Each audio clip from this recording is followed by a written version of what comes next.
A couple of days ago, I put out a video called Be Careful of the SpaceX IPO. So this week is that week that the IPO is going to be happening. And it's the biggest IPO in history. So I think we need to give it some time to kind of play itself out. But before that, I just want to warn you that, like I said in the last video, you could be the exit plan for the investors in SpaceX. I'm not saying this is the case. I just need you to be aware. That's all I do is I try to shine a light on some of the risks that are out there, right? My goal is to be fairly safe in investing, and I'd like you to take on that approach as well. And that's why I do covered calls, because covered calls is a very conservative, bullish approach to investing. And it may be a really great thing to do a couple weeks here after the IPO. But the idea is that if you're FOMOing in, fear of missing out, and jumping in, you might be getting in pretty high. And on the last video, I showed you some of the prices of prior IPOs over the last 20 years or so, and how oftentimes buying that first day or that first week, you're getting the highs, and you might have to wait many months or years before that high hits again. That could happen here in SpaceX as well. I'm not saying it will, I'm saying it could. All right, so let's talk about it.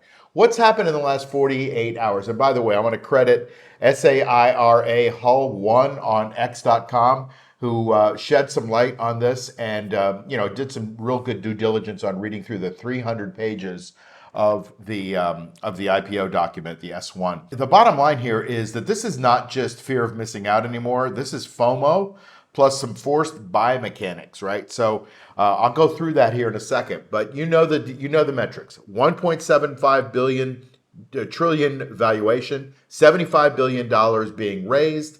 The free float at launch is only 7%, and 5.79 trillion is Morgan Stanley tracking assets that are cited here. So this is going to be very, very interesting. New interpretation here in the last few hours is the strongest near-term bullish force may not be valuation. It could be index mechanics. So passive funds and benchmark-sensitive managers are preparing to buy because they may be forced to buy, right? These big pension funds, these 401ks, these pension funds that are still hanging around, like the one in California, which is the biggest one, CalPERS, I think it's called.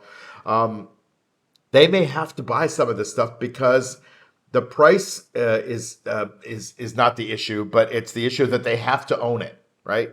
And they have mandates that they have to own some of these things because they're going to be owning the indexes, and the indexes are going to be absorbing SpaceX. And so Morgan Stanley is confirming the largest IPO's fast entry rules that could pull SpaceX into indexes shortly after the listing. That is a problem, in my opinion, right? This is an unproven company. Yes, it's proven itself in the private markets, but to have to absorb it into an index means that every Tom, Dick, and Harry that buys an index is going to be owning this thing. And there's risk, because look at this third bullet point. A thin free float can amplify the price action in both directions. So when this thing starts going down because there's selling of the indexes, the price could go down of SpaceX, okay? Could also go up, right? So it's a double-edged sword kind of thing. So just to compare, and this is something that's being thrown around a lot in some of the news reports that I'm reading, going back many years, 30 years or whatever, to the Apple IPO, you could see that went public for 15 times revenue. SpaceX is going public for 94 times revenue, right? So it is, by some metrics, overvalued. Now, I talked about the other day how I think that stocks go public now based on future vision rather than past metrics. And that could be the case here because SpaceX has got a lot of stuff going for it in the future, like I talked about in that last video. So, some of the things that aren't even in the S1 are already being talked about. Production of chips and running space swarms and things like that, and it being involved heavily in AI, which 6 months ago, a year ago, wasn't even a discussion, and now it's part of the thesis here. All right, so I don't want to bore you with all this stuff. I want to whip through this and get you to understand that there are risks. So who wins, right? So early VCs and insiders, they win, right? They bought rail early and they're already up 10, 20, 30x. fixed price mega IPOs, right? They have the attention of the street, and so they're getting sucked in.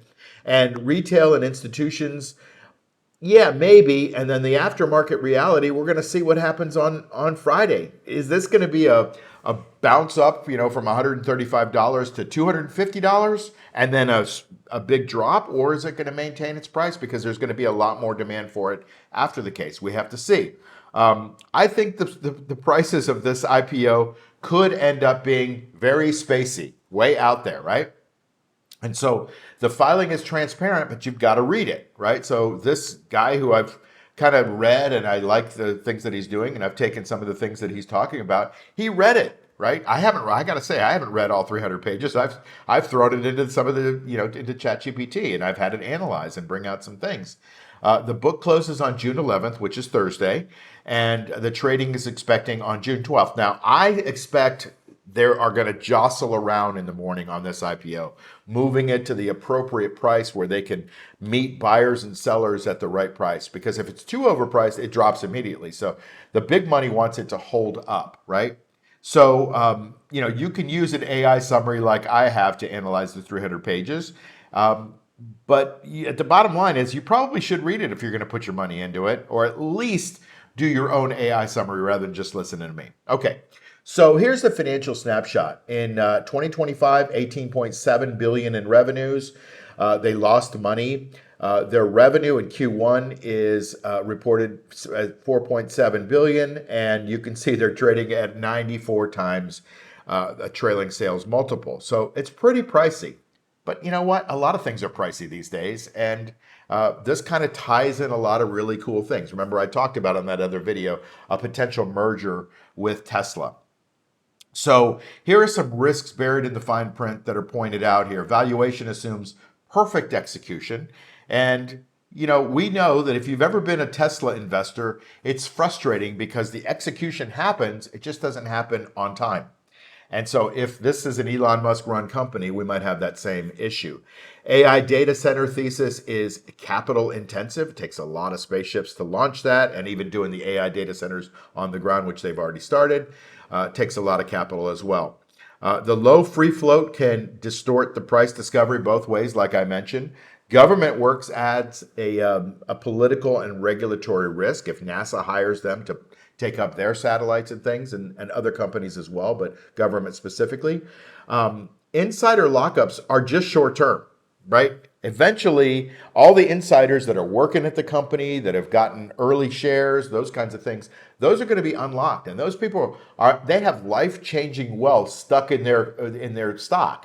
And they're going to want to start exercising it at some point. It's time to buy yachts for these guys that have been working hard for 10 to 15 years or whatever on this SpaceX, with the promise that when they go public, they're going to make a ton of money. So, cue the yacht salespeople here. And retail allocation can become narrative fuel. So you've seen it happen with some of the big stocks, NVIDIA, Apple, and Tesla. Now you may see the same kind of retail discussions. It's going to be on every channel. It's already started on YouTube. Just be careful is what we're saying here.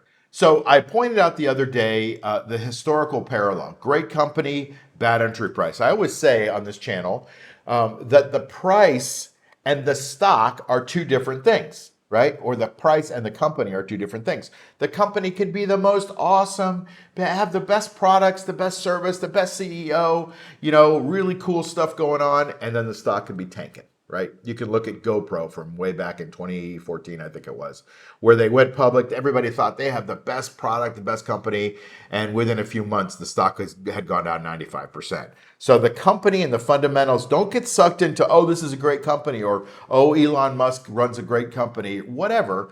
Be careful, because that, a lot of times, most of the time, goes against what the fundamentals are, right? If you're a price to earnings ratio buyer or seller, you know what I'm talking about. PE doesn't matter in growth stocks a lot of times.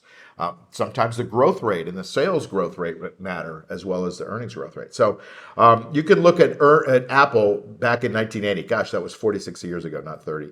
It was early, it was small, nobody really knew. Like PCs were a new thing then. And then in 1999, 2000, things got crazy. If you remember the dot-com bubble, people were buying, how many eyeballs can I get on my website? That didn't turn into revenue.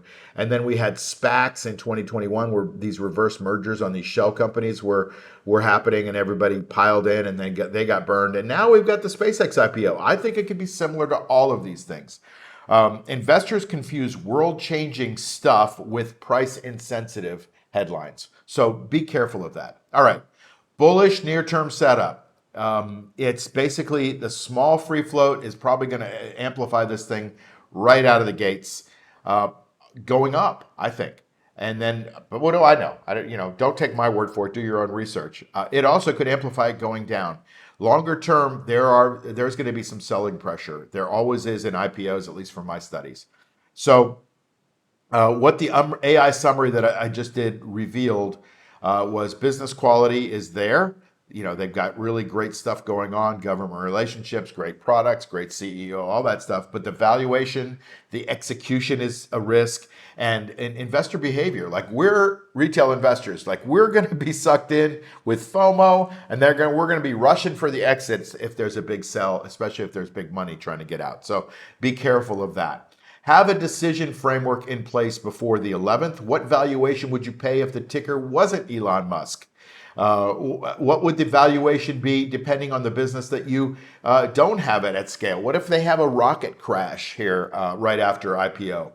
What happens if revenue grows but multiples start to compress because there's other things to invest in? Am I buying because you have a plan or because you just don't want to miss this one? Or what position size would let you sleep if it drops 40% after the hype fades, right? So, treat this like a risk managed trade or a watch list candidate. Don't just get sucked into a moral obligation to own the future, okay? It's a great company. I think it's going to be a lot of fun Friday and the next couple of weeks. I think this world-changing stuff, what's going on in space right now.